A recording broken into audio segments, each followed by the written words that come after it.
Indo British advanced pain clinic, నొప్పిమాయం surgery దూరం. For appointments 9155515563. నమస్తే, welcome to I dream inside politics with Kavitha.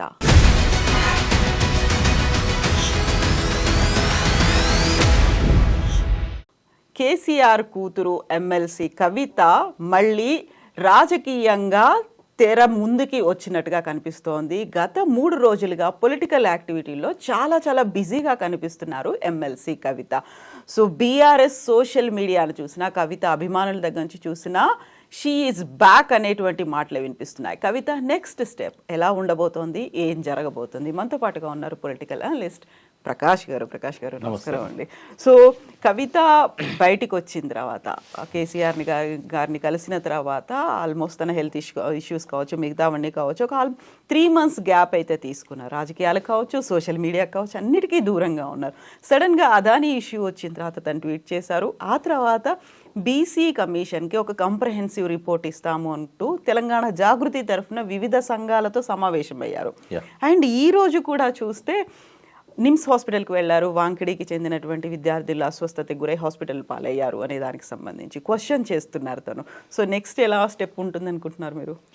Already ఆమె MLC ఉంది. మధ్యలో ఈ ఆమె మీద ఆరోపణలు రావడము, ఎంపీ ఎలక్షన్స్ అప్పుడు ఆమె జైల్లో ఉండడము, దానివల్ల కొంత ఇన్యాక్టివిటీ ఉన్నా కూడా జైలు నుంచి రాగానే ఇమ్మీడియట్గా యాక్టివ్ కాకపోవడానికి కూడా కారణాలు ఉండొచ్చు.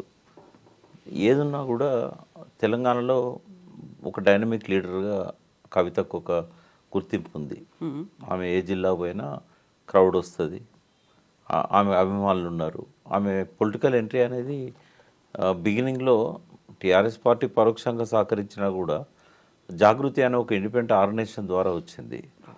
బతుకమ్మ అనే దాన్ని బాగా ప్రాచుర్యంలోకి తేవడానికి ఆమె మళ్ళీ ఒక క్యాంపెయిన్ చేసింది. ఆ గుర్తింపు తను తీసుకొచ్చుకోగలిగింది. బతుకమ్మ వల్ల తన గుర్తింపు వచ్చిందని చెప్పొచ్చు. తెలంగాణ అనేదాన్ని బతుకమ్మకు జోడించి ఒక ఉద్యమ రూపంగా బతుకమ్మను ఒక ప్రతీకగా అందరినీ ఏకం చేయడము, ఆ ఫెస్టివల్ చాలా పెద్ద ఎత్తున జరుపుకోవడానికి ఆమె సహకరించడం. ఇక్కడే కాకుండా విదేశాలలో కూడా ప్రతి బతుకమ్మకు ఏదో ఒక దేశానికి పోయి ఆమె అక్కడ కూడా తెలుగు వాళ్ళను, పర్టికులర్గా తెలంగాణ వాళ్ళను ఒక్కటి చేయడము, జాగృతి శాఖలను ఏర్పాటు చేసింది. ఒక స్టేజ్లో అంటే తెలంగాణలో టీఆర్ఎస్ పాలన వచ్చిన తర్వాత ఆమె రకరకాల వింగ్స్ని ఏర్పాటు చేయడం మొదలుపెట్టింది. అంటే జాగృతి అనేది ఒక వింగ్ ఉంటే బాగుంటుంది, మళ్ళీ అందులో యూత్ వింగ్ అని, మహిళా వింగ్ అని, కార్మిక శాఖ అని ఇట్లాంటివన్నీ పెట్టేసరికి ఒక డిస్టర్బెన్స్ అవుతుందని భావించినట్టున్నారు కేసీఆర్ గారు. అవన్నీ రద్దు చేశారు. ఒకే ఒక నిర్ణయంతో అన్ని శాఖలు రద్దు అయినాయి. తర్వాత మళ్ళీ ఆమె బీసీల వాదాన్ని ఎత్తుకొని అరెస్ట్ కంటే ముందు మళ్ళీ తెలంగాణ జిల్లాలలో కొన్ని సెమినార్స్ ఏర్పాటు చేశారు. ఫస్ట్ హైదరాబాద్లోనే అసెంబ్లీలో జ్యోతిబా పూలే విగ్రహం పెట్టాలి ఆ నినాదంతో మొదలుపెట్టారు. ఆమె స్పీకర్ కూడా కలిసి ఆమె వినతి పత్రం ఇవ్వడము. సో కాంగ్రెస్ గవర్నమెంట్ వచ్చిన తర్వాత ఈ నినాదాన్ని ఆమె టేకప్ చేశారు. అప్పుడు విమర్శ వచ్చింది, మీరు 10 ఏళ్ళు ఉన్నారు, మీరు పెట్టవచ్చు కదా, అప్పుడు ఎందుకు పెట్టలేదు, ఇప్పుడు మా మీద ఎందుకు ఒత్తిడి తెస్తున్నారని కూడా అడిగారు. సరే ఏదేమన్నా బీసీలు కూడా ఆలోచించారు. అంటే మన దానిలో ఒక యూనిటీ అనేది లేదు, మన దానిలో మనం ఎవరో ముందుకు వచ్చినా యూనిటీ కావట్లేదు. కనీసం కవిత ముందుకు వస్తున్నది. జ్యోతిబా పూలే విగ్రహం పెట్టడం అనేది ఒక మంచి నిర్ణయం. అది ఆమె అంబేద్కర్ విగ్రహానికి ఆమె ఎట్లయితే సహకరించారో అసెంబ్లీలో ఏర్పాటు చేయడానికి జ్యోతిబా పూలే విగ్రహానికి కూడా ఆమె సహకరిస్తానంటున్నారు. మనం ఎందుకు సపోర్ట్ చేయకూడదు? నన్ను కూడా రిక్వెస్ట్ చేసింది. అప్పుడు నేను కూడా అటెండ్ అయినాను, ఒక 3 meetings అటెండ్ అయినాను. బీసీలలో కొంత అక్కడక్కడ వ్యతిరేకత వచ్చినా కూడా, అంటే మనకు ఆమె ఏంది నాయకత్వం వహించేది ఈ మూమెంట్కి, మనం చేసుకోవచ్చు కదా, అంటే మన లోపల ఐక్యత లేదు, ఇప్పటివరకు ఆ నినాదం మనం ఇవ్వలేదు. కాబట్టి ఎవరు ముందుకు వచ్చినా మనం తీసుకోవడంలో తప్పలేదని మేమంతా కన్విన్స్ చేసే ప్రయత్నం చేశాం. ఆ మూమెంట్ నడుస్తున్న టైంలో ఆమె అరెస్ట్ అయింది. కాబట్టి ఆ బీసీ వాదాన్ని ఆమె ఇప్పుడు ఎత్తుకోవడం కాదు, బీసీల ఇష్యూస్ను జైలు పోకముందు ఎత్తుకున్నది ఆమె. ఈ కాంగ్రెస్ గవర్నమెంట్ వచ్చిన తర్వాత ఎత్తుకున్నది. అయితే నిన్న జరిగిన సమావేశంలో కూడా ఆమె బీసీ కులగణనకు సంబంధించిన అంశాలు లేవనెత్తింది. రిజర్వేషన్స్ విషయంలో కూడా చాలా రోజుల నుంచి బీసీలలో ఆ డిమాండ్ అనేది వస్తున్నది. టీఆర్ఎస్ గవర్నమెంట్ ఉన్నప్పుడే తగ్గినాయి అవి, 23% తగ్గినాయి లోకల్ బాడీస్లలో. సో మళ్ళీ పెంచాలి అనే డిమాండ్ ఒకటి ఆమె తీసుకోవడం అనేది కొంత బీసీలను పోలరైజ్ చేయడంలో, దాంతోపాటు ఇంకొక నినాదం కూడా ఇవ్వాలి ఆమె. ఈ ఈబీసీ వాళ్ళకు ఇప్పుడు ఉన్నది 10% లోపు, 10% రిజర్వేషన్స్ పెట్టుకున్నారు.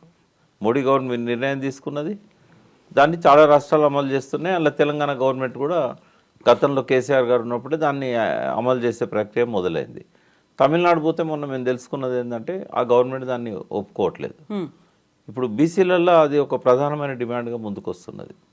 దాన్ని కూడా కవిత టేకప్ చేయాలి. సరే టీఆర్ఎస్ గవర్నమెంట్లో దాన్ని ఇంప్లిమెంట్ చేసినా కూడా రియలైజ్ అయ్యి అది మేము అమలు చెయ్యము తెలంగాణ రాష్ట్రంలో, ఎందుకంటే ఇంకా ఏం మిగలదు బీసీలకు. 10% ఫార్వర్డ్ క్లాస్కి ఇచ్చినట్టయితే వాళ్ళు ఉన్న జనాభా 10% లేరు.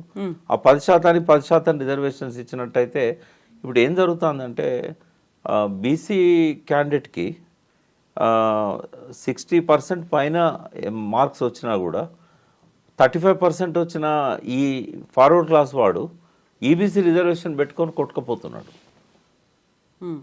ఆ అన్యాయం అనేది జరుగుతూ ఉంది ఉద్యోగాలలో కానీ హయ్యర్ ఎడ్యుకేషన్లో కానీ. ఆ సీట్లలో ప్రధానంగా వివక్ష కొనసాగుతూ ఉంది. కాబట్టి ఇది బర్నింగ్ డిమాండ్గా ఉన్నది.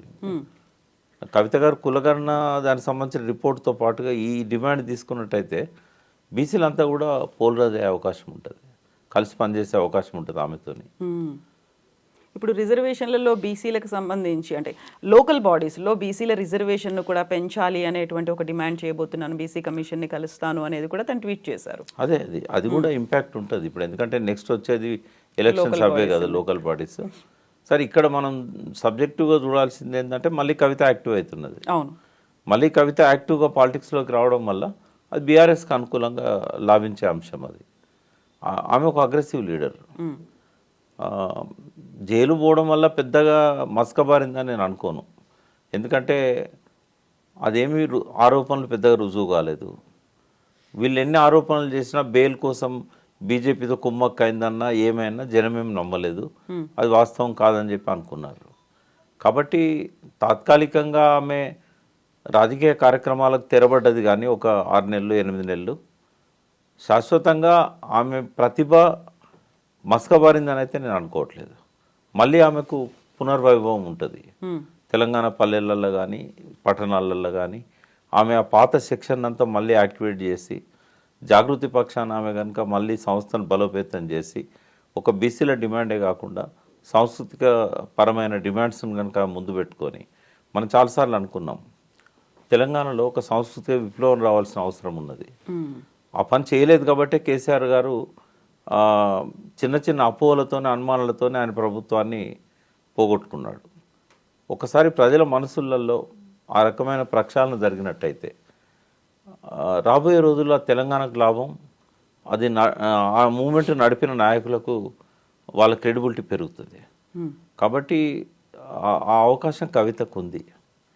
తెలంగాణలో కొన్ని ఇష్యూస్ని ఐడెంటిఫై చేసి ఒక సాంస్కృతిక విప్లవానికి ఆమె శ్రీకారం చుట్టినట్టయితే ఒక గొప్ప నాయకురాలుగా ఆమెకు భవిష్యత్తు ఉంటుంది. అయితే తనతో ఇన్ని సంవత్సరాల అనుబంధం 2007 నుంచి జాగృతితో అంటిపెట్టుకొని ఉన్న చాలామంది ఇంటలెక్చువల్స్ ఉన్నారు.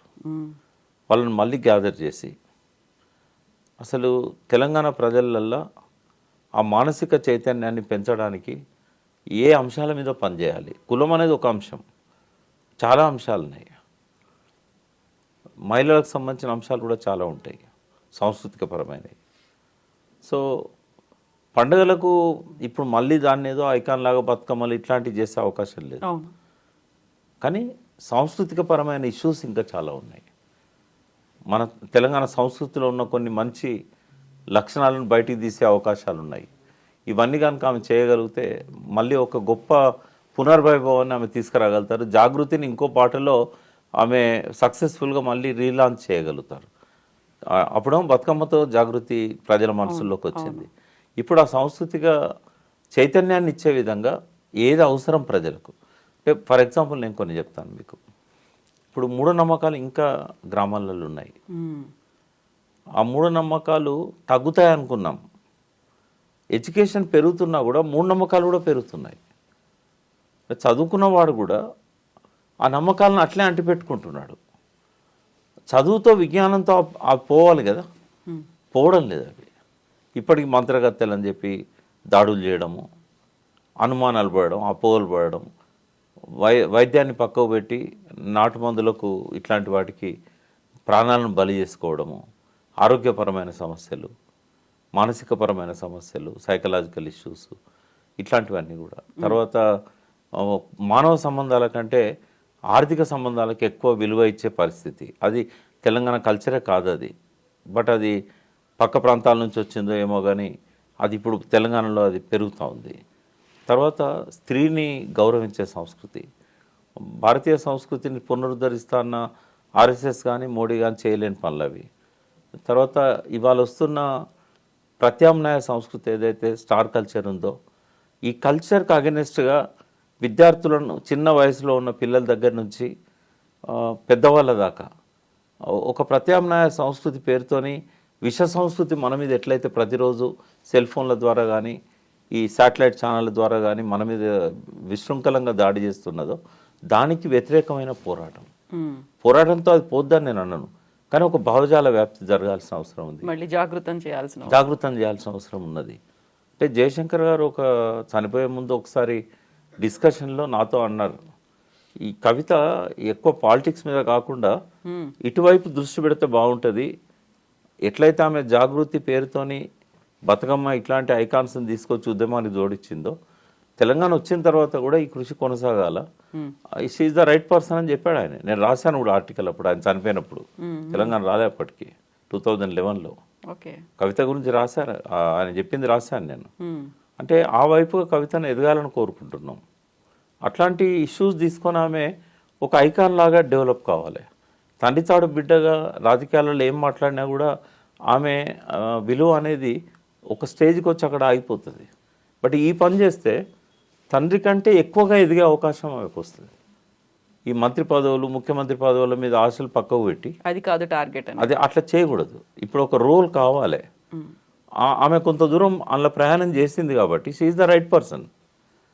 ఇంకా అందరిలాగా కొట్టుకపోవడం కాదు. ఎంతమంది ముఖ్యమంత్రులను ఈ ప్రజలు గుర్తుపెట్టుకుంటారమ్మా? ఆంధ్రప్రదేశ్ సమైక్య రాష్ట్రంలో ఎంతోమంది ముఖ్యమంత్రులు పరిపాలన చేశారు. ఇప్పుడు అడిగితే ఎవరినన్నా పేరు అడిగితే గుర్తుపెట్టుకునే పరిస్థితి ఉందా? ఇవాళ కావాల్సిన ముఖ్యమంత్రులు కాదు, సంఘ సంస్కర్తలు కావాలి. ఈ సమాజంలో ఉన్న రుగ్మతలను పోగొట్టి ప్రజల లోపల మానసిక చైతన్యాన్ని, భావజాల వ్యాప్తిని తీసుకుపోగలిగే వాళ్ళు కావాలి. 4 కాలాల పాటు ఆమె తెలంగాణ చరిత్రలో మిగిలిపోతుంది. వాళ్ళ కుటుంబం నుంచి ఎవరు ముఖ్యమంత్రి అయినా పరగబడేది ఏముంటుంది? కేసీఆర్ కంటే పెద్ద ముఖ్యమంత్రి అయితే వాళ్ళ కుటుంబం నుంచి రారు కదా. కాబట్టి ఆ పదవుల కంటే కూడా సంస్కృతి మీద, సాంస్కృతిక పునర్వైభవం కోసం, సాంస్కృతిక పునర్జీవనం కోసం, తెలంగాణ కల్చర్లో ఉన్న మంచిని పైకి లేపి ఇప్పుడైతే దాడి చేస్తున్న విష సంస్కృతికి వ్యతిరేకంగా జాగృతిని పెంచుకుంటే బాగుంటుంది తప్ప కేవలం పొలిటికల్ ఇష్యూస్, కులగణన అనేది పొలిటికల్ ఇష్యూ, వాటికి పరిమితం కావద్దని ఆమెకు నేను మీ ద్వారా విజ్ఞప్తి చేస్తాను. ఎస్ ప్రకాష్ గారు, థ్యాంక్ యూ సో మచ్ అండి. Thank you.